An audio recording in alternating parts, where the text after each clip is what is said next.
کہ اسلام ہمارا مذہب ہے، ہمیں اس کی قدر کرنی چاہیے، اور اس کی قدر کرنے کے دو طریقے ہیں، ایک اسلامی تعلیمات پر عمل اور دوسرا اسلامی تعلیمات کی تبلیغ۔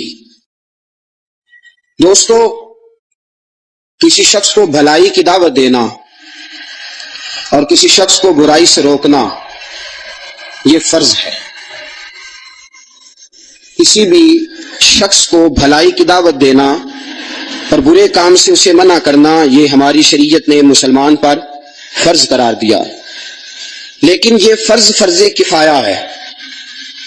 چلو مسلمانوں میں سے ایک جماعت، ایک گروہ اور ایک بندہ ہی اس فرض کو ادا کرے گا تو سب کی طرف سے یہ فرض ادا ہو جائے گا۔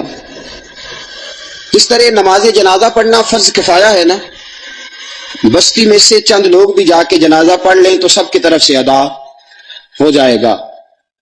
اسی طرح تبلیغ کرنا بھی فرض کفایہ ہے۔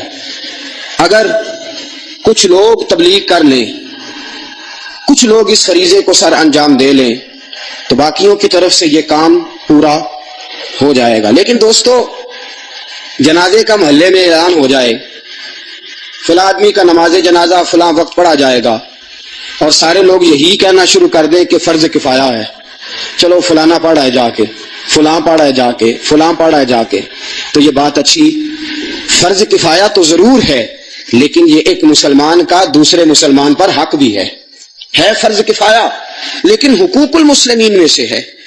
اب ہر بندہ یہی کہنا شروع کر دے کہ دوسرا ادا کر لے، دوسرا ادا کر لے، تو پھر معاملہ ٹھیک نہیں رہے گا۔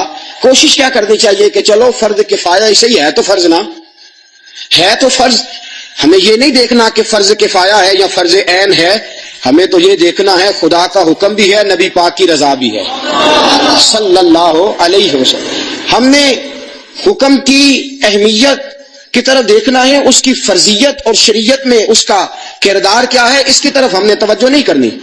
تو عزیز دوستو، اگرچہ تبلیغ کا کام فرض کفایہ ہے، لیکن اگر سارے بندے یہ کہنا شروع کر دیں کہ دوسرا کرے تو پھر کون کرے گا؟ یہ تو کام تب ہوگا کہ جب سارے مل کے کریں۔ نبی کریم صلی اللہ علیہ وسلم نے رکھا تو فرض کفایہ، لیکن حکم پتہ کیا دیا؟ فرمایا بلغوا انی ولو آیا، تمہارے پاس میری ایک آیت بھی پہنچے تو آگے پہنچا دینا۔ ذمہ داری لگائی حضور نے، ایک آیت بھی تمہیں معلوم ہے تو اس کو آگے۔ اللہ کا قرآن کیا کہتا ہے؟ فرمایا کنتم خیر امہ، تم بہترین امت ہو۔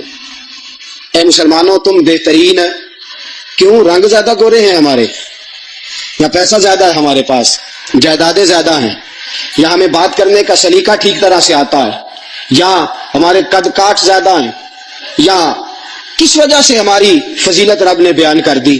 فرمایا حضرت موسیٰ کی امتی 9 سال تک عبادت کرتے تھے، جناب ابراہیم علیہ السلام کی امتی 1400 سال عبادت کرتے تھے، حضرت نوح علیہ السلام کی امتی 1500 سال عبادت کرتے تھے، لیکن میرے نبی کا کلمہ پڑھنے والوں، ان کو میں نے شان نہیں دی، شان میں نے تمہیں عطا کر دی ہے، فضیلت میں نے تمہاری بنا دی ہے، عزت میں نے تمہیں دے دی ہے۔ یا اللہ کیوں؟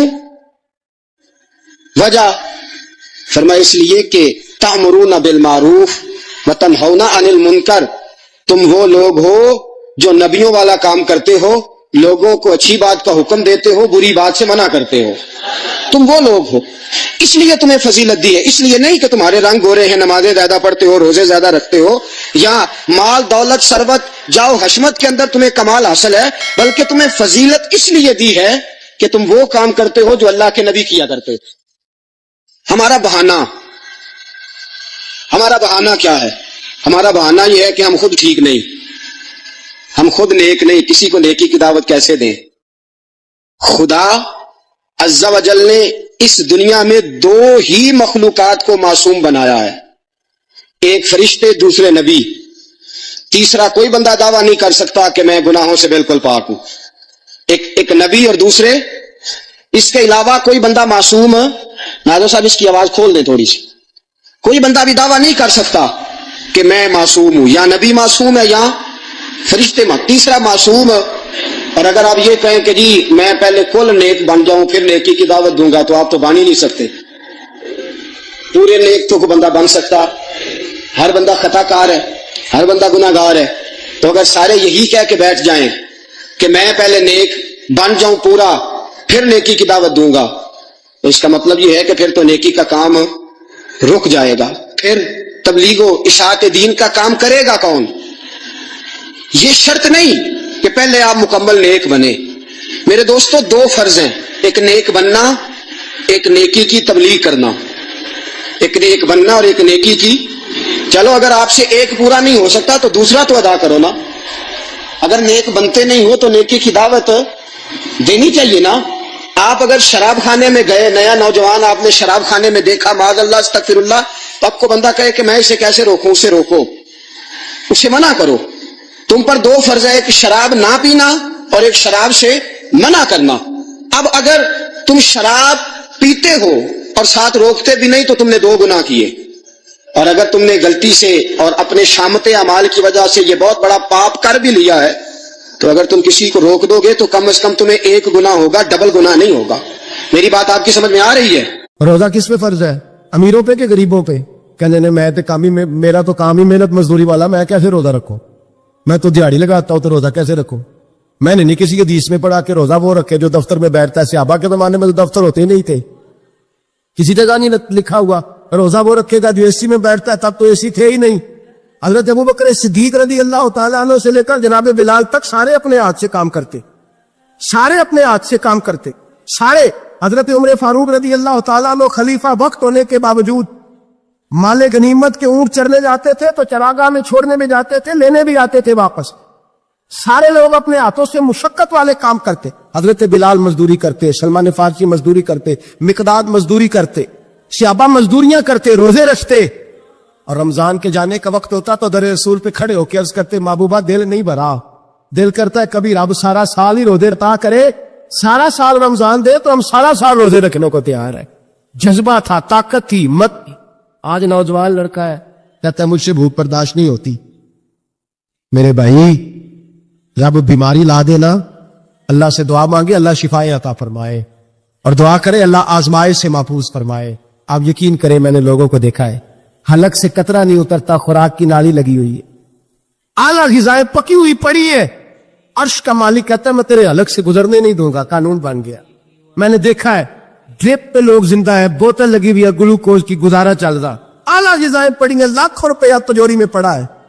مالک کہتا ہے تو نہیں کھا سکتا، تو وہ کھانے نہیں دیتا، نہیں کھانے دیتا. ایک شخص یورپ کے علاقے کا، میں کسی کالم نویس کا پڑھ رہا تھا، وہ کہتا ہے میری خربوں میں جائیداد ہے لیکن میرے معدے میں ایسی تکلیف ہے کہ میں آٹے کو چھان کر جو اوپر سے بورا نکلتا ہے صرف وہ کھا سکتا ہوں، اس کے علاوہ میں کائنات کی کوئی نعمت کھا نہیں سکتا. او میرے بھائی، وہ جب چاہے تو بڑے بڑے کھانے کھانے سے تجھے روک دے، تیرے دانت چبانے کے قابل نہ رہے، زبان نگلنے کے قابل نہ رہے، معدہ تیرا ہضم کرنے کے قابل نہ رہے. وہ جب چاہے تو جو مرضی کر لے. وہ کہتا چل تو میری مرضی پہ چلنا، ایک مہینہ میرے کہنے پہ نہ کھا، ایک مہینہ میرے کہنے پہ نہ کھا. تو یا اللہ تو کیا کرے گا؟ فرمایا صوم تصحو. میرے نبی پاک نے فرمایا تم روزے رکھو، اللہ تمہیں صحت عطا فرما دے گا، اللہ تندرستیاں دے دے گا، شفائیں دے دے گا. تم روزے رکھو، اللہ تمہیں، سبحان اللہ، اللہ تمہیں، اللہ طاقت دیتا ہے، ہمت دیتا ہے، اللہ ہمت دیتا ہے. میں نے دیکھا ہے، میں نے بزرگوں کو دیکھا ہے، ضعیف لوگوں کو دیکھا ہے، کمزور لوگوں کو دیکھا ہے، میں نے دیکھا ہے روزے رکھتے ہوئے، مزدوروں کو دیکھا ہے روزے رکھتے ہوئے. میں اپنے ابا جی کو کہتا ابا جی اتنی سخت گرمی اور مزدوری آپ کرتے اور مزدوری کے عالم میں روزہ رکھتے، تو کہتے پتر روزہ کی آندا ہے، روزہ کدوں کو جاندا ہے، روزہ اپنی جگہ تے مزدوری اپنی جگہ ہوتے. اور کئی دفعہ مینوں فرمان لگیا، میں نے یاد سمجھ کوئی نہیں لگتی، پتہ نہیں روزے چ اللہ طاقت کتوں دے چھڑدا ہے، نہیں زیادہ کام بھی زیادہ کریدا ہے کہ روزہ بھی بھائی صوم تصحو. میرے مصطفیٰ نے فرمایا تو روزہ رکھ، اللہ تجھے صحت عطا فرما دے گا. محبوب پاک صلی اللہ علیہ وسلم فرماتے جس نے جھوٹ نہیں چھوڑا، غیبت نہیں چھوڑی، برائی نہیں چھوڑی، اللہ کو اس کے بھوکے پیاسے رہنے کی کوئی ضرورت نہیں. وہ کاہے کا رکا ہے جب کوئی کام تو اس نے اللہ کی رضا والا کیا نہیں. روزہ رکھ کے دغا کر رہا ہے، روزہ رکھ کے جھوٹ بول رہا ہے، روزہ رکھ کے کم ماپ رہا ہے، تول رہا ہے، دھوکہ دے رہا ہے، رشوت لے رہا ہے، فراڈ کرتا ہے، حرام کا مال اکٹھا کر کے کہتا ہے اس میں سے چلو 10 دے گے بھی پکا دے گے. وہ بھائی جو کام اللہ نے تجھے کرنے کو حکم دیا تھا جب تو وہ بجا ہی نہیں لا رہا، مقصد روزہ ہی تو حاصل، لعلکم تتقون. روزے کا مقصد یہ ہے کہ تو پرہیزگار ہو جائے، میرے نبی پاک علیہ الصلوۃ والسلام کی بارگاہ عالی مرتبت میں دو عورتیں آئیں، یہ چیزیں کھا لو، کہنے لگی محبوبہ ہم نے روزہ رکھا ہوا ہے۔ فرمایا نہیں، تمہارا تو روزہ نہیں ہے، حضور رکھا ہوا ہے روزہ، سحری سے لے کر اب تک کچھ نہیں کھایا، شام تک بھی نہیں کھائیں گی۔ محبوب نے فرمایا ذرا کہہ تو کرو، الٹی تو کرو۔ کہہ کی تو ان کے حلق سے خون بھی نکلا اور گوشت کے لوتڑے بھی نکلے، پوٹیاں بھی نکلی۔ نبی پاک نے فرمایا وہاں بیٹھ کے تم نے اپنے جاننے والوں کی غیبت نہیں کی، چغلی نہیں کھائی؟ خاموش ہو گئی، گردنیں جھک گئی۔ نبی پاک نے فرمایا تم نے قرآن نہیں پڑھا کہ جو اپنے بھائی کی غیبت کرتا ہے وہ مردہ بھائی کا گوشت کھاتا ہے؟ تو گوشت کھا کے بھی تمہارا روزہ رہ گیا۔ کس طرح کا روزہ ہے کہ سب روزہ رکھ کے نہ رکھنے والوں کو تنقید کر رہے ہیں؟ تراویاں پڑھ کے نکلے ہیں تو کہتے ہیں میں اکیلا ہی نیک ہوں، باقی تو محلے میں کوئی پڑھتا ہی نہیں۔ یہ کیسا تیرا روزہ ہے کہ تو روزہ رکھ کے تو اس کے مقصد کو نہیں سمجھا؟ لعلکم تتقون۔ روزہ دار تو وہ ہے کہ روزہ رکھا ہوا ہے، کھانے بھی سے رکا ہے، پینے سے بھی رکا ہے، عمل زوجیہ سے بھی رکا ہے، پھر وہ جھوٹ سے بھی رکے، غیبت سے بھی رکے، بدنگاہی سے بھی رکے، حرام خواری سے بھی رکے ساری چیزوں سے۔ یہ بتلائیے کہ روزے کی حالت میں اپنی بیوی کے پاس جانا منع ہے تو غیر محرم کو دیکھنا جائز ہے؟ ہمارے ٹی وی پہ میں نے پہلے بھی کہا تھا کہ ہم ٹھیکیدار اور ذمہ دار نہیں ہیں مذہب کے۔ یہاں ہمارے آنے سے پہلے بھی کوئی بیٹھا تھا، ہم مریں گے تو یہاں ہم سے بڑے بڑے نیک لوگ بیٹھے، کوئی بندہ ذمہ دار نہیں ہے۔ بڑے بڑے کج پلا، صاحب جبہ و دستار، بڑے بڑے صاحب بصیرت، آئمہ، فقہاء، علماء، زعماء، نقبا، صوفیاء، اولیاء، غوث، کتب، ابدال، اوتاد، کتب الاقطاب، جانے کون کون آئے، علماء آئے، مفسرین آئے، محدثین آئے، گزر گئے۔ ہم تو خاک نشی لوگ ہیں، تھوڑا کام کرنے والے، تھوڑی صلاحیت رکھنے والے۔ لیکن بھائی اگر کرتے ہیں تو ایک کام کرتے ہیں، ساتھ دوسرا نہیں کرتے۔ یہ کس طرح کا دین سکھانے لوگ نکلے کہ شوال سے لے کر شعبان تک گانا سنایا جائے گا، شعبان سے لے کر شوال تک ناچ گانا کیا جائے گا، شوال سے لے کر شعبان تک دھما چوکڑی ہوگی، رمضان آئے گا تو حدیثیں سنائی جائیں گی، رمضان آئے گا تو لوگوں کو قرآن پڑھ کے سنایا جائے گا۔ یہ مذہب باز نہیں ہے کہ گویے مذہب سکھائیں گے، ایکٹر مذہب سکھائیں گے۔ یہ مذہب باز نہیں ہے کہ ایک گلاس کے اندر پہلے شراب پی لو، پھر اسی گلاس میں رمضان آئے تو شاید بانٹنا شروع کر دو۔ یہ باز نہیں، یہ میرے رسول اللہ کا مذہب ہے۔ اگر تمہیں شوق ہے دین سیکھنے سکھانے کا، یکم رمضان کو توبہ کرو اور کہو کہ ہم ٹی وی پہ بیٹھ کے حدیثیں سنائیں گے تو سارا سال سنائیں گے، اور جس زبان سے حدیث نکلے گی پھر اس سے کبھی گندا گانا نہیں نکلے گا، پھر کبھی ناچ گانا نہیں ہوگا۔ یہ کون سا مذہب ہے جو بیویاں سکھا رہی ہیں؟ یہ کون سا دین ہے جو عورتیں سکھا رہی ہیں؟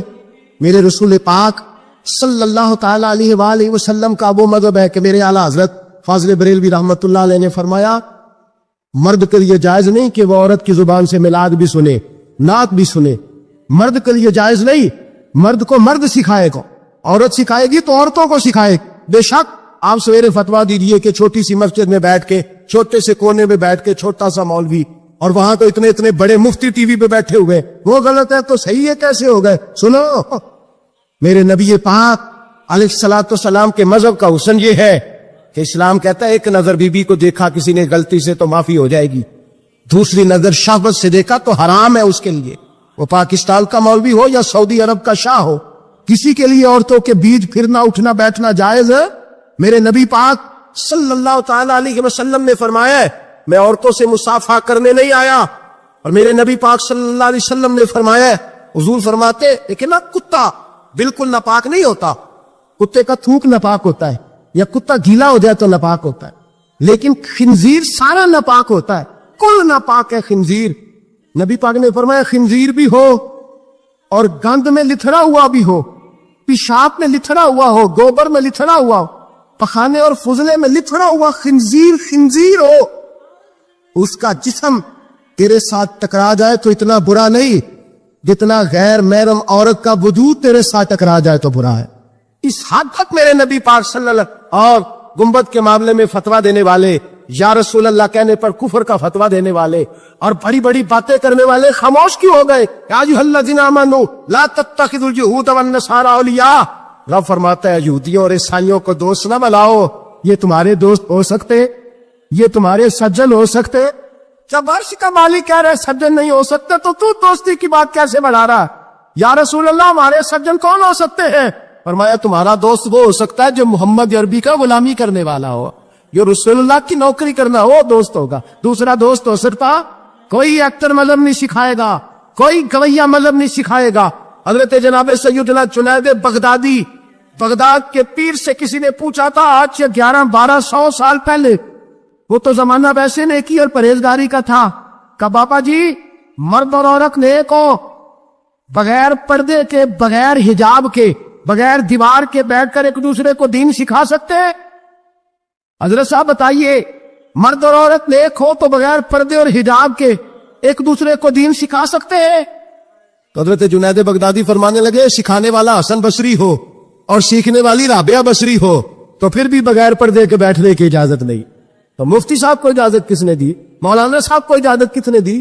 بڑا وہ نہیں ہوتا جو ٹی وی پہ زیادہ آتا ہے، بڑا وہ ہوتا ہے جو رسول اللہ کے دین پہ عمل زیادہ کرتا ہے۔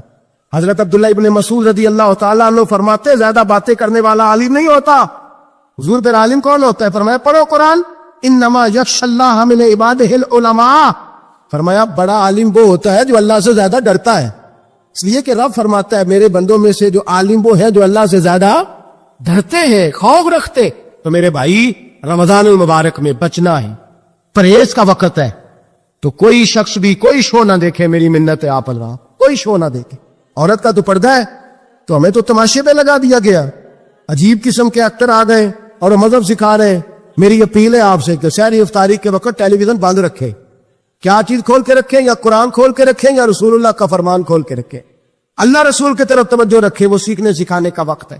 چھوڑے گویوں سے دین سیکھا جائے گا، ہمیں کوئی شکوہ نہیں، یہ پکی توبہ کریں، سویرے آئے آ کے دین سکھائے، اور میں ان سے بھی اپیل کروں گا کہ آؤ دین سکھاؤ۔ حضرت فضیل بن عیاض فرماتے میں ڈاکو تھا، کبھی کبھی چھپ چھپا کے جمعہ پڑھا کرتا تھا، پھر میں نے توبہ کی تو سچی توبہ کی، پھر میں نے توبہ کی تو رب کو راضی کرنے والی توبہ، پھر میں نے توبہ کی تو چھوڑی ہر شے، غریبوں کا لوٹا ہوا مال واپس کیا، جس کے پیسے نہ دے سکا اس کے گھر میں جا کے اس کی بھینسوں کو چارہ ڈالا، اس کے اونٹوں کی خدمت کی، میں نے قرضے چکائے، اور میں سچی توبہ کر کے مسجد آیا، جس خطیب کے پیچھے میں جمعہ پڑھا کرتا تھا وہ میرے ہاتھے بیعت کر کے مرید ہو گیا۔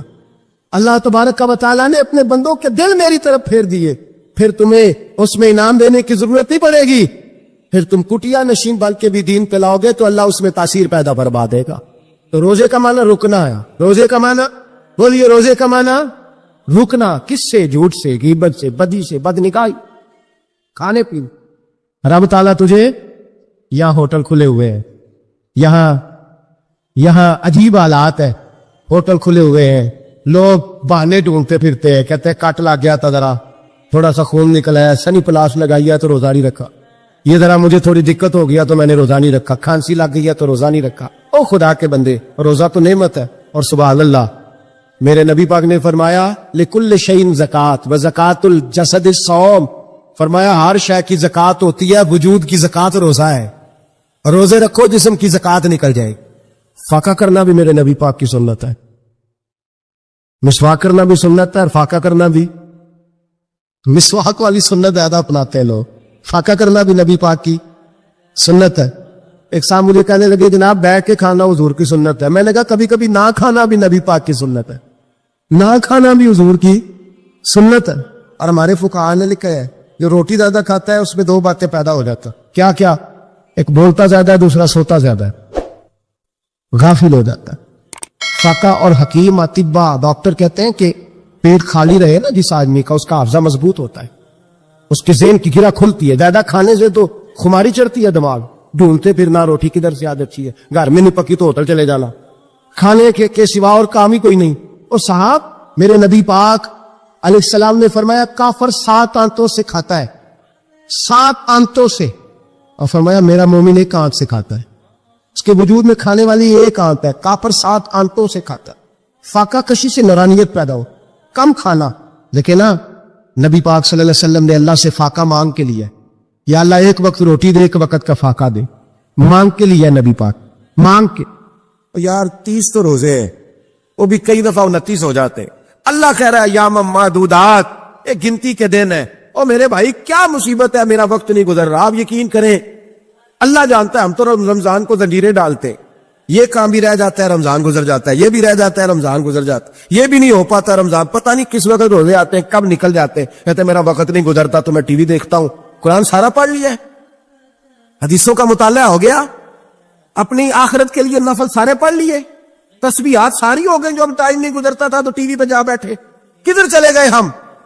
علامہ اسماعیل حقی نے حدیث لکھی, حضرت عائشہ صدیقہ رضی اللہ تعالیٰ عنہ فرماتی ہیں, تفسیر روح البیان میں موجود ہے, کہتی ہے ایک دن حضور اچانک میرے ساتھ آرام فرماتے بستر سے اٹھے نکل گئے.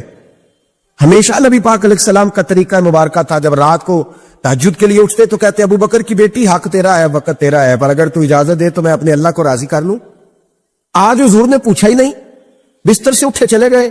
کہتی میں اٹھی, میں نے دائیں بائیں دیکھا, محبوب نظر نہ آئے. حضور کی تامت استعمال شدہ پڑی تھی, وہ تامت میں نے اٹھا کے اوڑھ لی اور میں نکل گئی حضور کو تلاش کرنے. کہتی ہیں جب میں باہر گئی مسجد نبی شریف کے ساتھ جنت البقیع کی جانب, نبی پاک سجدے میں تھے. کہتی ہے میں گئی, تھوڑی دیر کھڑی ہوئی, حضور نے آہٹ سنی تو پوچھا تو کون ہے؟ میں نے کہا میں عائشہ ہوں. تو محبوب نے فرمایا یہ عائشہ کون ہے؟ میں نے کہا یا رسول اللہ میں آپ کی زوجہ. فرمایا زوجہ کیا ہوتی ہے؟ یا رسول اللہ میں ابو بکر کی بیٹی. تو نبی پاک نے فرمایا یہ ابو بکر کون ہے؟ حضرت عائشہ کہتی ہے میرا کلیجہ پھٹنے کو آیا, میں وہاں سے پریشان حال واپس آئی. جب میں گئی تھی تب بھی ہلکی ہلکی بارش تھی, واپس لوٹی تو پھر بھی ہلکے ہلکے قطرے بارش کے گر رہے تھے. میں آ کے ہانپتی کامتی بیٹھ گئی, تھوڑی دیر گزری تو نبی پاک تشریف لے آئے. تو حضور صلی اللہ تعالی علیہ وسلم نے مجھے پریشان دیکھا تو عائشہ کیا ہوا؟ کہ حضور آج وہ ہوا ہے جو کبھی نہیں ہوا. یا رسول اللہ میں پریشان ہو گئی ہوں. حضور عجیب بات ہے, میں گئی ہوں, آپ نے پوچھا کون ہے تو میں نے کہا میں عائشہ. کا عائشہ کون؟ آپ کی زوجہ. فرمایا زوجہ کون؟ ابو بکر کی بیٹی. کا ابو بکر کون؟ اور پھر حضور میں گئی ہوں تو میرے کپڑے بھیگ گئے, آپ آئے تو کپڑے خشک ہے, سمجھ نہیں آئی. اور لفظ سنو حدیث کے, نبی پاک نے فرمایا عائشہ لی مع اللہ وقت, میرا اپنے اللہ کے ساتھ ایک وقت ہوتا ہے. کس کے ساتھ؟ آج میرا دوستوں کے ساتھ وقت ہے, آج میرا گھومنے کا وقت ہے, آج میرا خوش گپیوں کا وقت ہے, آج میرا سیاحت کا وقت ہے, آج میرا پکنک کا وقت ہے. میرے نبی پاک نے فرمایا لی مع اللہ وقت, عائشہ میرا اپنے اللہ کے ساتھ, میرا اپنے اللہ کے ساتھ ایک وقت ہوتا ہے. اس وقت نہ وہاں کوئی فرشتہ آ سکتا ہے, نہ کوئی نبی اور مرسل آ سکتا ہے. جب فرشتہ اور نبی نہیں آ سکتے تو عائشہ اور ابو بکر کیسے آ سکتے ہیں؟ تو کہا یا رسول اللہ پھر وہاں ہوتا کون ہے؟ تو حضور فرمانے لگے ایک میں ہوتا ہوں, دوسرا میرا رب ہوتا ہے, تیسرا کوئی موجود نہیں ہوتا. امت کو درس دیا ایک وقت 24 گھنٹوں میں ایسا لایا کر اس میں تو اپنے رب کو دکھڑے سنائے, اس میں تو دعائیں مانگے, اس میں تو عرض و نیاز کرے, اس میں تو اپنے گناہوں کی معافی چاہے. اعلیٰ حضرت کے والد گرامی سے کسی نے پوچھا, مولانا نقی علی خان صاحب سے, کہ حضرت جی فرعون 500 سالی حکومت کر گیا, 500 سالی حکومت کر گیا, اللہ کا مقابلہ کرنے والا پکا کافر بے ایمان. تو آپ فرمانے لگے ملا رومی کی وہ کتاب پڑھو مثنوی, جس میں انہوں نے لکھا ہے کہ جب ساری دنیا سو جاتی تھی تو فرعون اٹھ کے مصلے پہ بیٹھتا تھا, کہتا تھا یا اللہ معاف کر دے, رب تو ہی ہے, گناہگار بڑا ہوں پر مہربانی کر. روز معافیاں مانگتا تھا تو رب کریم کی قدرت نے مہلت دی کہ روز توبہ کرتا ہے, چلو ایک دن سچی بھی کاری جائے تو اچھا ہے. اللہ نے مہلت دی. اور میرے بھائی اگر تو روز رات مصلے پہ بیٹھے تو تجھے مہلت ملے, عذاب نہ آئے. اگر تو اپنے رب کے ساتھ پناہی کرے تو اللہ تجھے مہلت دے, سزا نہ دے. لیکن ہم یہ وقت نکالتے ہی نہیں. اللہ کے ساتھ میت کا ہمارا مزاج ہی نہیں. ترمذی شریف میں نبی پاک علیہ السلام نے فرمایا ہے دنیا داروں کو دکھڑے نہ سنایا کر, مالداروں کے سامنے رونے نہ رویا کر. یہ تجھے کیا دے سکتے؟ تو اٹھ کے جائے گا تو کہیں گے محنت کرتا نہیں, روز مانگنے آ جاتا ہے. دنیا داروں کو دکھڑے نہ سنا, اور میں دکھ سنا تو اپنے رب کو سنا, اللہ والوں کو سنا, اللہ کے نبی کو سنا. اس سے مراد یہ سارے کہا دکھڑے اپنے رب کو سنا. اگر تو اپنے رب کو دکھڑے سنائے گا تو تھوڑی دیر ضرور ہوگی, لیکن ایک دن ایسا ضرور آئے گا. میرے مصطفیٰ کریم فرماتے ہیں رب تجھے دنیا سے بے نیاز کر کے مالا مال فرما دے گا. دھوکے کا مزاج نہ بنا, کینچی لے کے نہ گھوم کے کیسے جیب کٹ سکتی. اللہ کو دکھڑے سنا. حضرت عائشہ عرض کرنے لگی حضور چلے یہ تو سمجھ آ گئی, لیکن بارش مجھ پہ پڑی آپ پہ پڑی نہیں. تو کہا عائشہ تم نے اڑا کیا تھا؟ کہا حضور آپ کی طامت. فرمایا بارش کوئی نہیں تھی, جب تو نے میری طامت لی تو خدا کی رحمتیں تم پر برسنے لگ گئی. تو حضور کے وجود سے لگی ہوئی چیز کوئی اوڑھ لے تو رحمت برستی ہے, تو میرے نبی کی مسجد چومنے سے کیوں رحمت نہیں برستی؟